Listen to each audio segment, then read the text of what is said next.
नमस्कार. आत्ता आढावा घेतला आणि आपल्याला सांगताना मोठं समाधान वाटतंय, आनंद वाटतोय. आपल्या महायुती सरकारने अतिवृष्टी झाल्यानंतर या अभूतपूर्व परिस्थितीमध्ये, झालेल्या अभूतपूर्व नुकसानाच्या परिस्थितीमध्ये आपल्याला अभूतपूर्व मदत करण्याचा शब्द दिला होता, ऐतिहासिक अशी मदत करण्याचा. आणि त्या अनुषंगाने आपल्या धाराशिव जिल्ह्यात शेतकऱ्यांना जे काही नुकसान झालं त्याच्या पोटी अनुदान, त्याच्यानंतर रबीच्या पिकाच्या अनुषंगाने 10,000 रुपये हेक्टरी जे अनुदान दिलं होतं ते, आणि शेतजमीन जी खराब झाली त्याच्या अनुषंगाने जी काही मदत, असं आपल्या धाराशिव जिल्ह्यामध्ये साधारण 1,200 कोटी रुपये आतापर्यंत वितरित केलेत. अतिवृष्टी, अवकाळी पाऊस आणि हे जे काही आपलं नुकसान झालं त्या अनुषंगाने मी परत एकदा रिपीट करतो की आपल्या धाराशिव जिल्ह्याला साधारण 1,200 कोटी रुपये हे आतापर्यंत मिळालेत, वितरित झालेत, शेतकऱ्यांपर्यंत पोहोचलेले आहेत.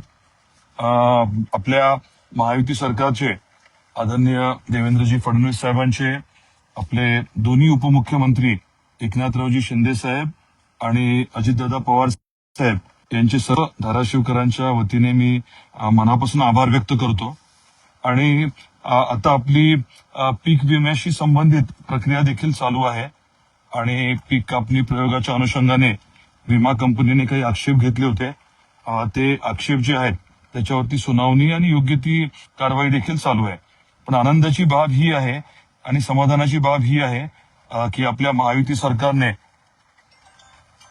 दिलेला शब्द जो आहे तो पूर्ण पाळलेला आहे आणि एवढ्या मोठ्या प्रमाणामध्ये निधी आपल्याला उपलब्ध करून दिला आहे या अडचणीच्या काळामध्ये. त्यामुळे परत एकदा सरकारचे आणि मुख्यमंत्री महोदयांचे, देवेंद्रजींचे मी मनापासून आभार व्यक्त करतो आणि आपल्या सर्वांना विनंती करणार आहे की जसं आपल्याला शक्य होईल आपण देखील महायुती सरकारचे आणि आपल्या आदरणीय नेत्यांचे योग्य पद्धतीने आभार मानावे. अगदी आपण देवेंद्रजींना मेसेज केला, एखादं पत्र पाठवलं तरी मोठी ऊर्जा मिळते.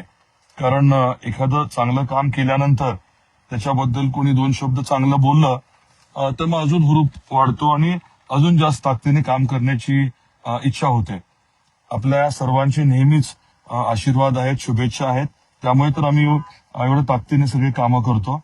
आपले परत एकदा मी अभिनंदन करतो, सरकारचे आभार मानतो. धन्यवाद.